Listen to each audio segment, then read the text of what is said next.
Assalamualaikum warahmatullahi wabarakatuh. Perkenalkan, saya Muhammad Ikam Fajar Jawa Zamzami dengan NIM akhir 1039. Di sini saya akan membahas mengenai persamaan diferensial orde 2 pada rangkaian listrik. Definisi dari persamaan diferensial orde 2. Persamaan diferensial orde 2 adalah persamaan diferensial yang turunan tertingginya berpangkat 2. Bentuk umum persamaan diferensial orde 2 yaitu Y double aksen ditambah PXY aksen ditambah HXY sama dengan FX, di mana PX dan HX disebut sebuah koefisien. Kemudian klasifikasi. PD2 dapat diklasifikasikan berdasarkan bentuk umumnya, yaitu homogen dan non-homogen. Jika berdasarkan jenis koefisiennya, yaitu koefisien konstanta dan koefisien variabel.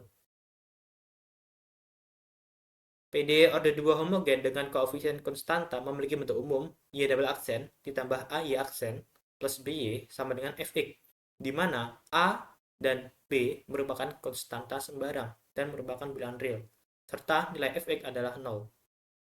Kemudian PD order 2 homogen dengan koefisien variabel memiliki bentuk umum AX Y double aksen plus BX Y aksen plus CX Y sama dengan Fx, di mana Y double aksen adalah turunan kedua dari Y terhadap X. Y aksen adalah turunan pertama dari Y terhadap X. AX, BX, dan CX adalah fungsi-fungsi dari X. Dan nilai Fx itu sendiri adalah 0. Kemudian, PD order 2 non-homogen dengan koefisien konstanta memiliki bentuk Y double aksen plus AY aksen plus BY sama dengan Fx, di mana A dan B merupakan konstanta sembarang dan merupakan bilangan real, serta nilai Fx tidak sama dengan 0.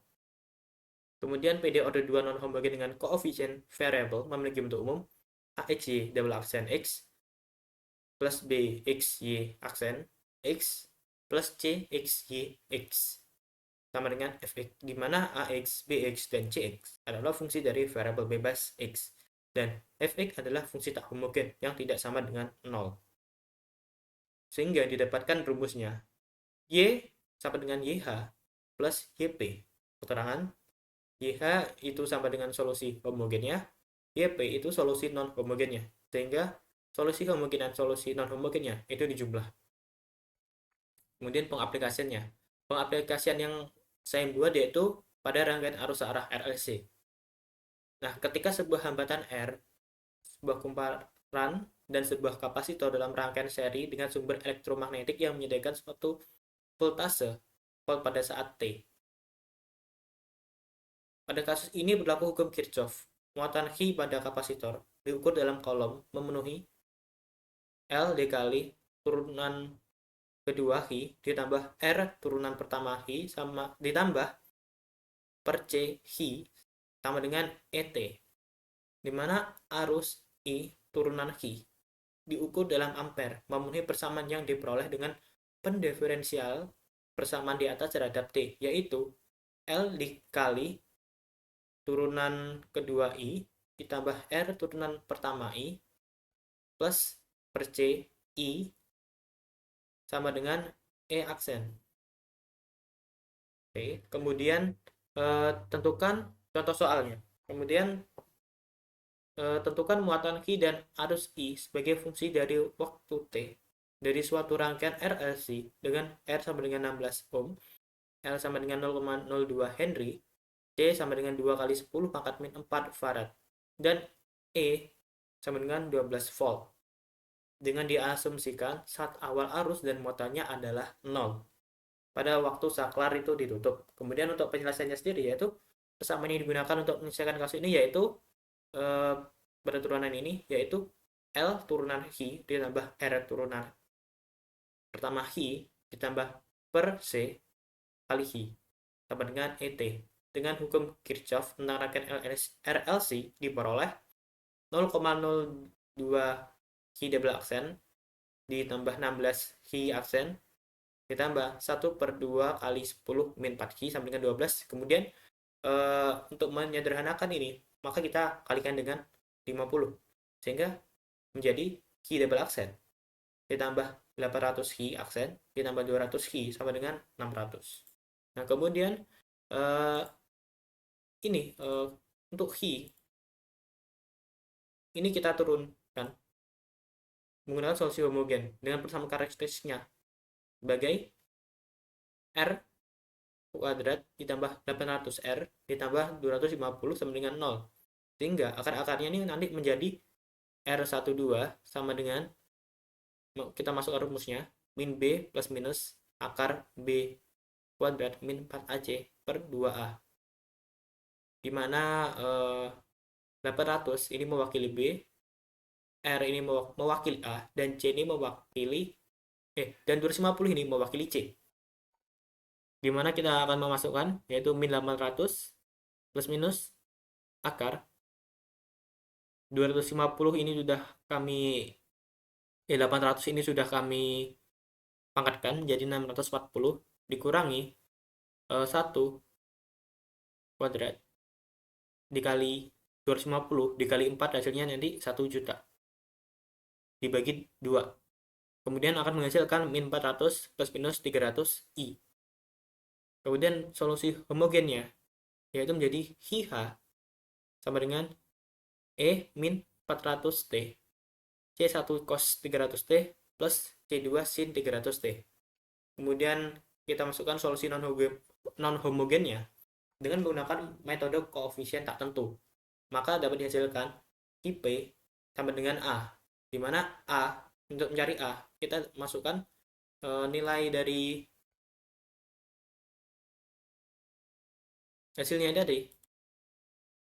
Ke sini 600 per 250. Sehingga menghasilkan 2,4 kali 10 pangkat min 3. Solusi homogennya tadi yaitu menjadi 2,4 dikali 10 min 3. Sehingga solusi umumnya didapatkan sebagai Hi sama dengan HiH plus HiP. Di mana nilai HiH yaitu ini kita masukkan ditambah dengan nilai HiP yang ini.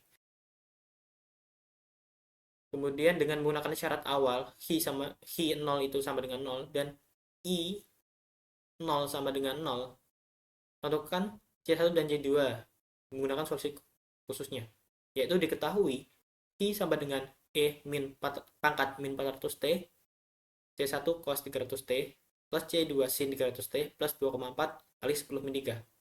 Tadi dihasilkan dari sini. Nah, di mana Hi 0 itu sama dengan 0. Kemudian kita akan mencari nilai I0-nya. Di mana I itu sama dengan turunan Hi. Nah, turunan Hi itu sama dengan Hi aksen dan sama dengan I aksen. Kemudian kita masukkan nilai Hi-nya. Kemudian koefisien 0 ini kita substitusikan ke dalam Hi tersebut. Sehingga nanti 3 cos 300 kali 0 akan menghasilkan C1 dikali 1 plus C2 dikali 0 kemudian ditambah 2,4 kali 10 min 3 dan akan menghasilkan hasil akhir yaitu C1 sama dengan min 2,4 dikali 10 min 3.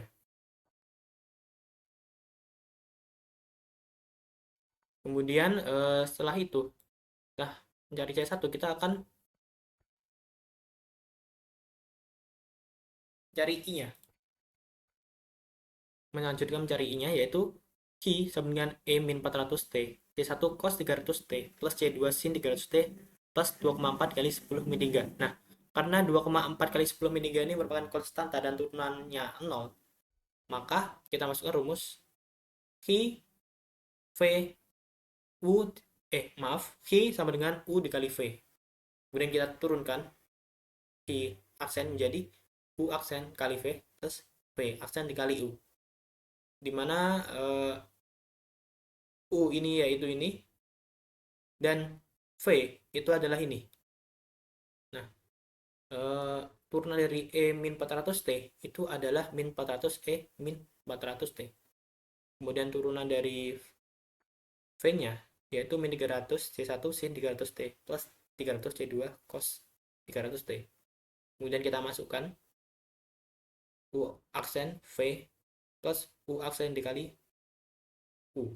Sehingga menghasilkan min 300 E min 400T C1 sin 300T plus 300E pangkat min 400T C2 cos 300T.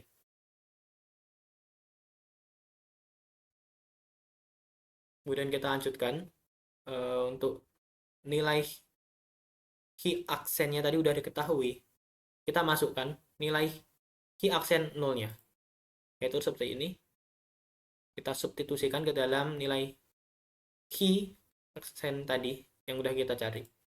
Nah, kita masukkan Ki tadi kan Ki